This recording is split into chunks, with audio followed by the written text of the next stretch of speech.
এদিকে কঠিন বিচারের মুখোমুখি হলো বাউল শিল্পী মমতাজ। রিমান্ডের শব্দ স্বীকার করলেন তিনি। যে কোনো সময় ফাঁসি কার্যকর করা হবে শিল্পী মমতাজের। জুলাই শহীদ সাগর হত্যা মামলায় সাবেক সংসদ সদস্য সঙ্গীত শিল্পী মমতাজ বেগমের ফাঁসি কার্যকর হতে পারে যে কোনো সময়। এরই মধ্যেই সব প্রস্তুতি সম্পূর্ণ করা হয়েছে বলে জানা যাচ্ছে। এই মুহূর্তে কেন্দ্রীয় কারাগারের সামনে আছেন সহকর্মী ভাস্কর ভাদুরী। আমরা এখন সরাসরি যাচ্ছি তার কাছে। চয়ন, আপনি জানেন যে জুলাই আন্দোলনে ছাত্র জনতাকে হত্যার দায়ে মূলত এই সাবেক এমপি ও শিল্পী মমতাজকে গ্রেফতার করে রিমান্ডে নেওয়া হয়েছিল। এরপরে রিমান্ডে কিন্তু তার নিজের সমস্ত অপকর্মের স্বীকারোক্তি সে নিজেই দিয়েছে। আর এদিকে সাধারণ মানুষ কিন্তু এই মমতাজের ফাঁসি দাবি করতেছে। তো যেই কারণে মূলত এখন যে কোনো সময় এই সাবেক এমপি ও শিল্পী মমতাজের ফাঁসির রায় কার্যকর হতে পারে। সাবেক সংসদ সদস্য মমতাজ বেগমের কাছ থেকে অনেক চাঞ্চল্যকর তথ্য বেরিয়ে আসছে বলে জানিয়েছে ডিবি। গাঁওগ্রামের এক সাদামাটা কণ্ঠশিল্পী থেকে হালের আলোচিত রাজনীতিবিদ ও পতিত ফ্যাসিস্ট আওয়ামী লীগের সাবেক সংসদ সদস্য মমতাজের। দর্শক, দেশ প্রবাস দূরে কিংবা কাছে বসে যারা আমাদের দেখছেন, আশা করি সবাই ভালো আছেন। এই মুহূর্তে পাওয়া খুবই গুরুত্বপূর্ণ এবং ইম্পর্টেন্ট একটি সংবাদ আপনারা দেখতে চলেছেন, তাই সবাইকে রিকোয়েস্ট করছি এবং অনুরোধ জানাচ্ছি সবাই একটু ধৈর্য ধরে আজকের সংবাদটি দেখবেন। দর্শক, জুলাই অভ্যুত্থানে শিল্পী মমতাজ বেগমের যেই অবস্থানটা ছিল, সেই অবস্থান ঘিরে কিন্তু চরম ধোঁয়াশা ছিল যে কি হয়েছিল কিংবা এর ভিতর মমতাজের কোনো হাত আছে কিনা, জুলাই অভ্যুত্থানে মমতাজের কোনো আদেশে কোনো শিক্ষার্থী হত্যা হয়েছে কিনা। দর্শক, এবার শিল্পী মমতাজ নিজেই রিমান্ডে ভয়াবহ তথ্য ফাঁস করেছে। পাশাপাশি আজ তাকে আদালতে তোলা হয়েছিল। শিল্পী মমতাজের ফাঁসি কার্যকর হবে যে কোনো সময়। দর্শক, কথা নাম্বারে চলুন আমরা দেখে আসি যে কি হতে চলেছে, কি হচ্ছে বা ভয়ানক কিছু ঘটতে চলেছে মমতাজের সাথে। দর্শক, রিমান্ডে কি ভয়াবহ তথ্য ফাঁস করেছে সেটা আমরা দেখব। তার আগে দেখে আসি কিভাবে তিনি রাজনীতিতে যোগদান করলেন এবং কিভাবে হঠাৎ করে স্বৈরাচার বা ফ্যাসিস্ট হয়ে উঠল মমতাজ। তো দর্শক, কথা না বাড়ে চলুন স্ক্রিনে বিস্তারিত দেখে আসি। তার আগে বলে রাখি, একটা করে লাইক দিবেন এবং মতামত দিবেন কমেন্ট করে। তো দর্শক, চলুন স্ক্রিনে। বেড়ে ওঠেন এ শিল্পী। বাবা ছিলেন বাউল। গাঁওগ্রামের এক সাদামাটা কণ্ঠশিল্পী থেকে হালের আলোচিত রাজনীতিবিদ ও পতিত ফ্যাসিস্ট আওয়ামী লীগের সাবেক সংসদ সদস্য মমতাজের উত্থানের গল্পটা বেশ চমকপ্রদ। বাংলা লোকগানকে নতুন মাত্রা দিয়েছেন মমতাজ। তার 7 শতাধিক একক অ্যালবামের মধ্যে জনপ্রিয়তার শীর্ষে রয়েছে অনেকগুলো গান। অভিনয় করেছেন একটি সিনেমায়। 2005 সালে তারই জীবনের গল্প নিয়ে করা মমতাজ নামের সিনেমায় প্রধান ভূমিকায় অভিনয় করে দর্শকের মন জয় করেছিলেন। একটা সময়ে মূলধারার রাজনীতির সঙ্গে জড়িয়ে যান মমতাজ। জানা যায় তিনি প্রথমে বিএনপিতে যোগ দিতে চেয়েছিলেন, সেখানে সুযোগ না পেয়ে পরে আওয়ামী লীগের রাজনীতিতে যোগ দেন। বান্ডেল থাকলে প্রতি সেনমানিতে টাকা বাঁচবে। বিকাশ সেনমানি বান্ডেল কিনে জিতুন প্রতি লেনদেনে। এরপরই বদলে যেতে থাকে তার ভাগ্য। স্তুতিমূলক গান ও চটুল বক্তব্যের মাধ্যমে আওয়ামী লীগের প্রধান শেখ হাসিনার কাছের মানুষ হয়ে ওঠেন। পেয়ে যান জাতীয় সংসদের টিকিটও। আমরা সবাই তারে চিনি, যার তুলনা নাই আমার নেত্রী শেখ হাসিনা, তুলনা যার নাই। সংসদ অধিবেশনে অন্যান্য এমপিরা যখন নিজ এলাকার মানুষের উন্নয়নের জন্য আর্জি রাখতেন, তখন তিনি ছিলেন ব্যতিক্রম। গান গেয়ে স্বৈরাচারের দালালি করাই ছিল যেন তার একমাত্র কাজ। সবার আগে চিন্তা করলো শেখ হাসিনার সরকার, যাতায়াতের প্রয়োজনে বাংলাদেশের উন্নয়নে পদ্মা সেতু দরকার।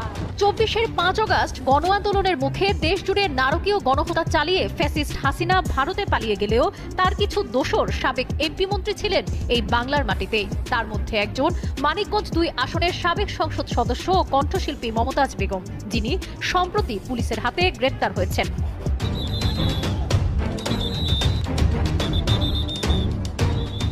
সোমবার রাত 11:15টার দিকে ঢাকা মহানগর গোয়েন্দা পুলিশ ধানমন্ডির স্টার কাবাবের পেছনের একটি বাসা থেকে মমতাজ বেগমকে গ্রেপ্তার করেছে। এদিকে মঙ্গলবার জুলাই আন্দোলন কেন্দ্রিক মিরপুর থানা এলাকায় হকার মোহাম্মদ সাগর হত্যা মামলায় মমতাজ বেগমের 4 দিনের রিমান্ড মঞ্জুর করেন আদালত। মমতাজের বিরুদ্ধে নানান অভিযোগ ও মামলার কথা জানান রাষ্ট্রপক্ষের আইনজীবী। ফ্যাসিস্ট হাসিনার অন্যতম একজন সহযোগী অবৈধ ভোটচোর এমপি মমতাজ বেগমকে একটি হত্যা মামলায়, যাকে আপনার শিল্পী মমতাজ হিসেবে ছিলেন, তাকে মিরপুর থানার মডেল থানার একটি হত্যা মামলায় তদন্তকারী কর্মকর্তা আজকে আদালতে উপস্থাপন করে তার বিরুদ্ধে 7 দিনের রিমান্ড প্রার্থনা করেছেন। মমতাজ গ্রেপ্তার হবার পর থেকেই সোশ্যাল মিডিয়ায় তাকে নিয়ে চলছে নানা আলোচনা সমালোচনা। মমতাজের গানগুলোকে কেন্দ্র করেই ব্যঙ্গাত্মক ও হাস্যরসাত্মক পোস্ট দেওয়া শুরু করেন অনেকে। একটা ভুলের কারণে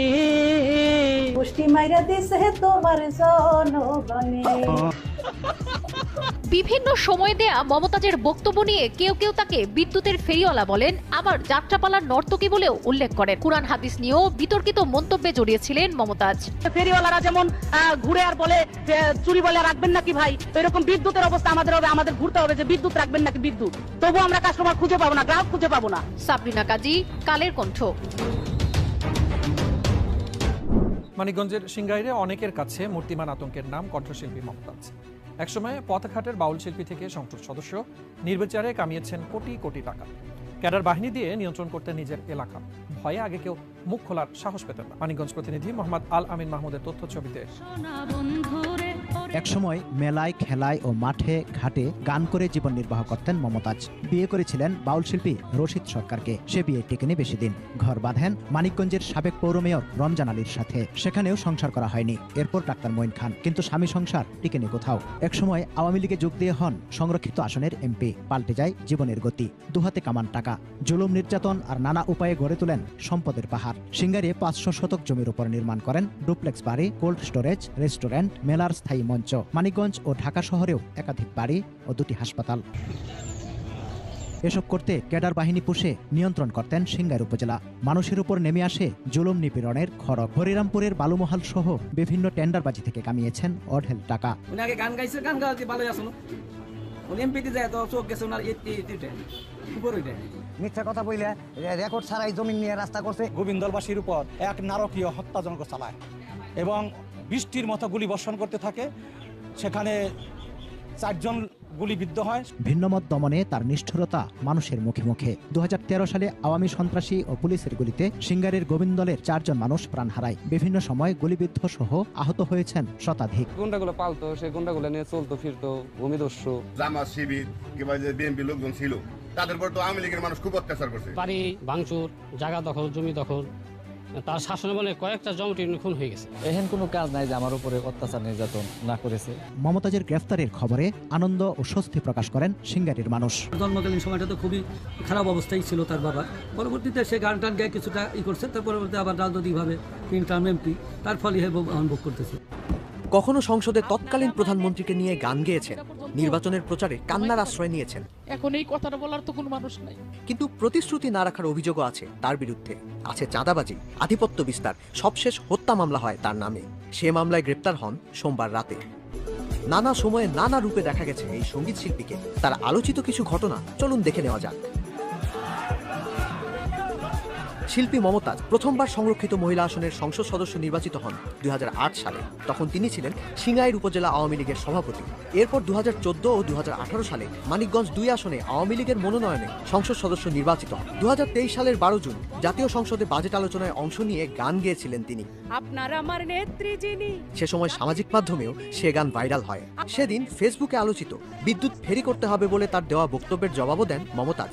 বলেছিলেন, যারা সরকারের ভালোকে দেখতে পারে না তারা নানা কুকথা এবং সামাজিক যোগাযোগ মাধ্যমে বিভিন্ন রকম অপপ্রচার চালাচ্ছে দিন রাত। আওয়ামী লীগ সরকার বিদ্যুৎ দিয়েছে, মানুষ সুখে শান্তিতে আছে, ঘরে ঘরে বিদ্যুৎ না গেলে এটা সম্ভব হতো না। এরপর তার এ বক্তব্য ফেসবুকে আলোচনার খোরাক হয়ে ওঠে। যে বিদ্যুৎ যে হারে সরকার উৎপাদন করে ঘরে ঘরে যেভাবে বিদ্যুতের লাইন দিয়েছে, এটা কিন্তু সত্যিকার অর্থে এটা প্রশংসা কুড়িয়েছেন সরকার। এত কিছুর পরও 7 জানুয়ারি 2024 নির্বাচনে তিনি হেরে গিয়েছিলেন স্থানীয় স্বতন্ত্র প্রার্থীর কাছে। এলাকাবাসীর পক্ষ থেকে অভিযোগ ওঠে টিআর উন্নয়ন প্রকল্পে অনিয়মে। শিল্পী মমতাজের পিএস জুয়েল ফকির, এপিএস সজল ও ওবায়দুলের বিরুদ্ধে চাঁদাবাজির অভিযোগ পাওয়া যায়। এছাড়াও মমতাজের ভাগিনা সিঙ্গাইর উপজেলা আওয়ামী লীগের সাধারণ সম্পাদক শহীদুর রহমান ওরফে ভিপি শহীদের নামে অনেক অভিযোগ ওঠে। তার নামে গড়ে ওঠা বাহিনীকে এলাকাবাসী নাম দেন ভিপি বাহিনী।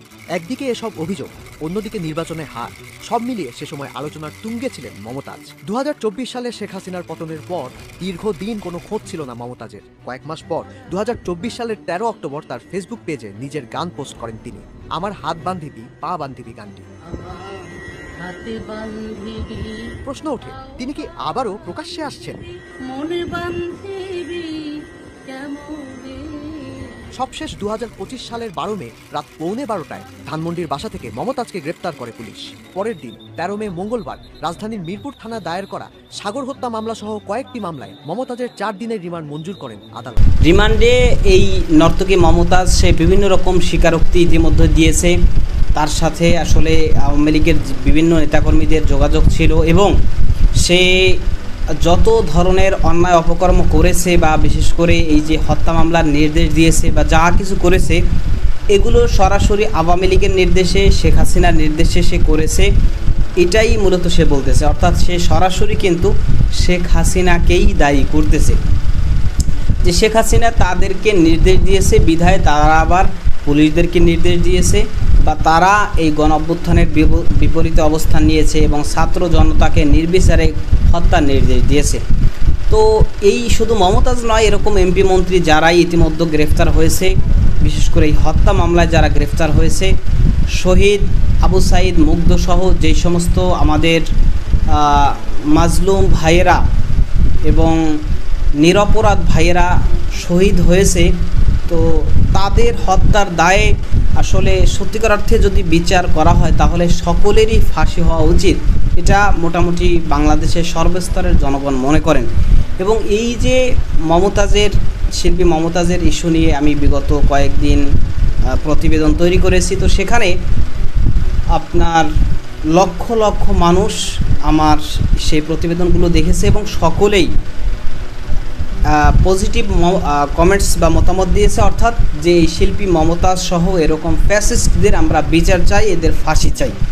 এরা যেই পরিমাণ অন্যায় অপকর্ম করেছে, যেভাবে বাংলাদেশকে বিপদের মুখে ঠেলে দিয়েছে, দুর্নীতি, লুটপাট, চাঁদাবাজি সহ মানে এমন কোনো অন্যায় নাই যে তারা না করছে। এবং পাশাপাশি যে হাজার হাজার মানুষকে এইভাবে হত্যা করে একেবারে তাদেরকে শহীদ করে দিয়েছে, তো এর কারণে তাদের ফাঁসি হওয়া উচিত, যাতে এর মাধ্যমে বাংলাদেশের মানুষ চিরতরের জন্য বা বাংলাদেশের মানুষ আজীবনের জন্য একটা শিক্ষা নেয় যে না, যারাই এরকম অপরাধ অপকর্ম করবে তাদের একদিন না একদিন ঠিকই বিচারের কাঠ গড়ায় তাদের আসতে হবে।